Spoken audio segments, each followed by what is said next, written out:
and you'll recover your life. I'll show you how to take a real rest. Walk with me and work with me. Watch how I do it. Learn the unforced rhythms of grace. I won't lay anything heavy or ill-fitting on you. Keep company with me, and you'll learn to live freely and lightly. The Word of God, the people of God. Thanks be to God. Most translations of that text have the phrase, "My burden is easy." And I was looking this morning, and the Greek translation, or the Greek phrase that the New Testament was written in, is more accurately translated as well-fitting or well-suited. So the point of this particular first Sunday in Lent, and we say the Sundays in Lent rather than the Sundays of Lent, because Sunday is a day of worship, a day of coming together and sharing the good news with each other. And by doing that, well, it changes the idea. It changes the focus from a posture of, oh my gosh, we have to go to church. Oh no, it's going to be another depressing sermon.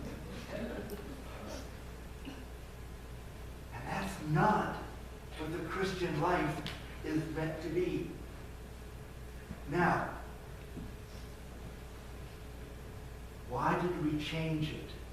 Why was the translation from first century Greek into the various languages, Latin and German and English, all the others, why did they say easy? Because, well, that's what we want. We want things to be easy. I mean, that's why the lottery is so popular. I mean, who wouldn't want to be a millionaire? I heard one person say me. Okay. When Jesus offers these words to his disciples, he's trying to help them move from, I've got to do X, Y, and Z so God will love me. Or if I don't do X, Y, and Z, God will hate me. Or if I.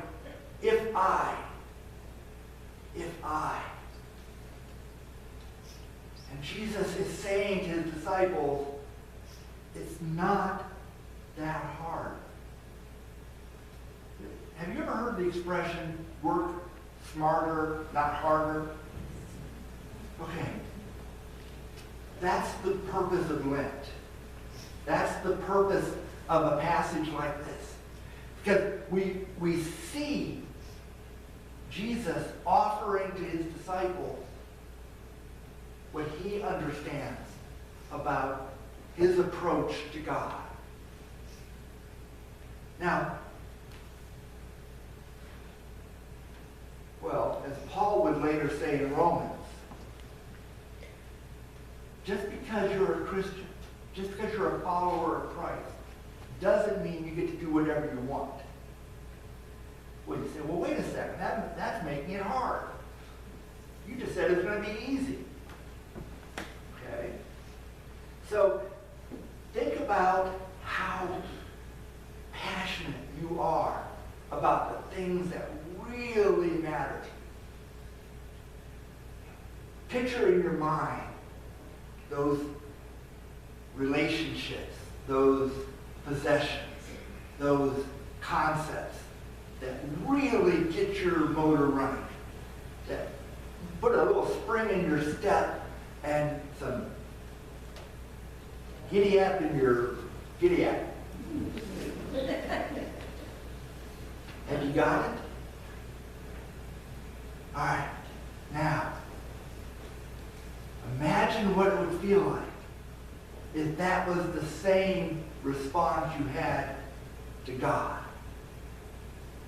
That you just couldn't wait to wake up in the morning because it was a chance to worship God and to offer your prayers. Or imagine if we had to say, I'm sorry, you've already been a trustee once. You can't do it anymore. You've got to give somebody else a try. Wouldn't that be something? Finance committee, wouldn't you like to have to weed out the undesirables? Wow. Because when we approach faith, when we approach religion, with an attitude of, wow, I get to be part of this. I get to say to people, slow down. Take a moment. Enjoy. Breathe. Just breathe. Because when we do this in the presence of God, then our breath gives us life. If we try to come up with our own oxygen, it doesn't work like that. When Jesus offered these words to his disciples, to follow my example, take those moments in your day and come away. Come away and center yourself in the presence of your Creator. And once you've done that, then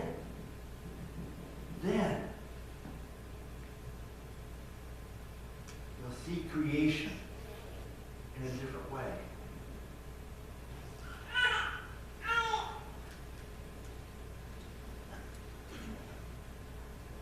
Now, Kira has something to teach us. Right now, everybody go ahead and look at her. What do you think she's teaching us about faith? And this is a prop you cannot. I think she's saying right on, preacher, right on. Trust her mom. She trusts her mom. Does she know she's trusting her mom? We don't know what a baby's thinking. But let's say for the moment that she doesn't have that concept. She doesn't know that she's trusting her mom. How will she learn? How will she learn that she can trust her mom? As she grows, she won't always be that size. Someday she'll learn to talk. Someday she'll learn to walk. Someday she'll learn to trust. But we learn to trust long before we learn to talk. We learn to love long before we can send a card or buy a box of chocolates. How do we learn that? We learn that from watching other people. We learn that from being present with love, being present with trust, being present with each other. Because if Kira had been born and put underneath the cabbage leaf, isn't that how babies? That's right. And she was just left there. Okay? We would never know about her capacity to love or the gifts that she might have offered the world or the example that she might have shared of what it is to walk humbly with her God. Right now, she's a blank slate. Nothing has been written there.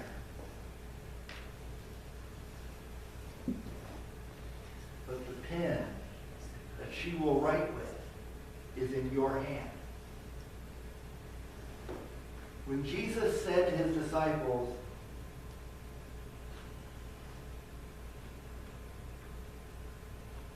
the burden of faith, if it doesn't fit, it will chafe. If it doesn't nurture you, of what good is it? So, be present, and I'll show you how to carry your faith. I'll show you what faith is. Because in this season of preparation, this season of waiting, this season of cleansing, we find ourselves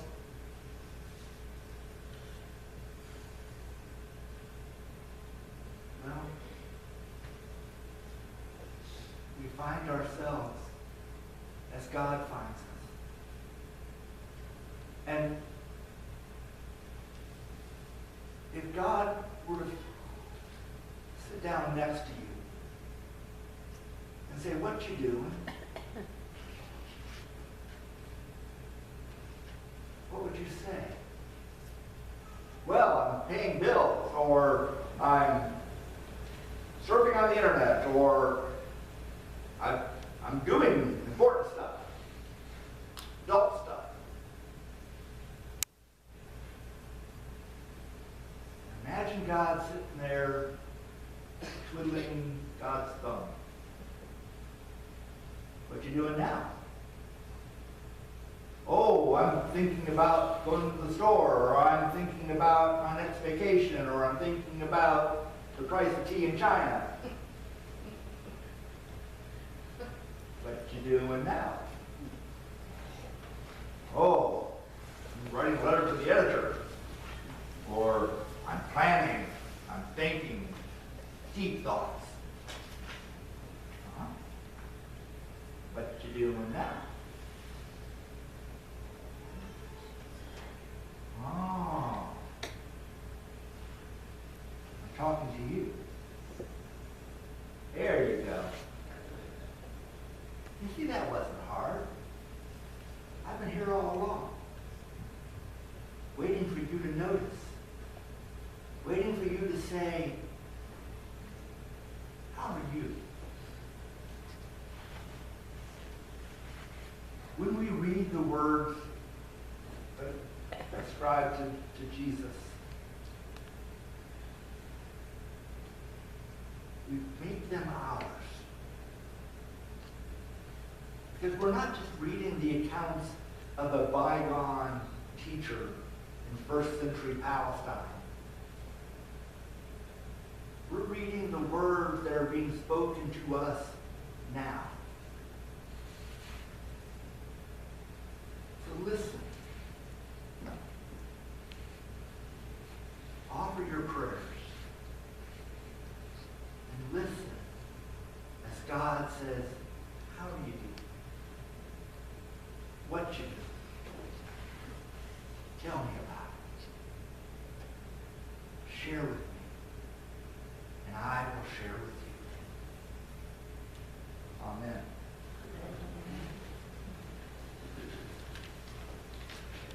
During Lent, we introduce on Ash Wednesday that's called the prayer chair. Now, you've heard me describe John Wesley's prayer closet, and it literally is a closet. That there's a kneeler in one corner, and he got up at 4 o'clock every day and prayed for an hour. And there's dents in this kneeler from the hours he spent in prayer over the years. Then he went to chapel. Then, and only then, if you were in his house, then you would have breakfast. And then you started your day. So, we're going to offer prayers in a slightly different time in the service and a slightly different pace. But I want you to think, just relax. Now, there's something called the God box. And sometimes we try to put God in a box. But this Lenten season, and we do this on Ash Wednesday, I invite you to write down the things that are weighing you down or slowing you down or keeping you from experiencing God today. Tomorrow might be something different. And it'll be in the prayer chapel there, and you see it's sealed, so no one will read these. This isn't a way for me to keep tabs on you. And then on Easter morning, during our early service, we'll burn this box. And there are boxes by the kitchen on that bench, so you can take some home and make your own prayer box, a God box. So,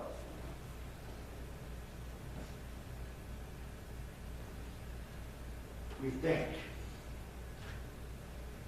we remember. For the times we have run ourselves and others ragged, forgive us. For the times we have asked of ourselves too much or too little, forgive us. Help us to find the right tempos at the right time for God. In prayer, the useful acronym is ACTS. A-C-T-S. And A is adoration. You got to know who you're talking to. If there is no God, then don't waste your time. If God is good or God is however you imagine God, then say that. And then there's the C. There's a certain confession. By saying God is God, you're saying you're not. And if you're not, acknowledge that.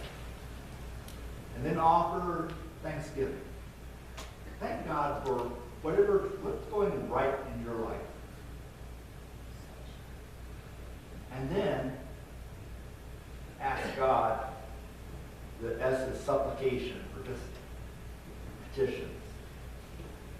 So I would offer this morning, ask you to lift up your joys.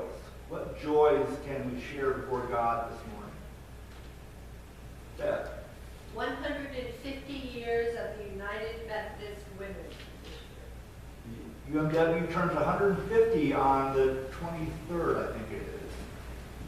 And this morning there's, I think we have 8 people from this congregation at Fairmont celebrating the work that the UMW has done over the years. Are there others? Is God doing anything in your life this week that you could lift up? Arlene? I had a robin in my tree all week. A robin. Ah, a herald of spring. It's a sunny day. And there's that gradual warming up. Becky.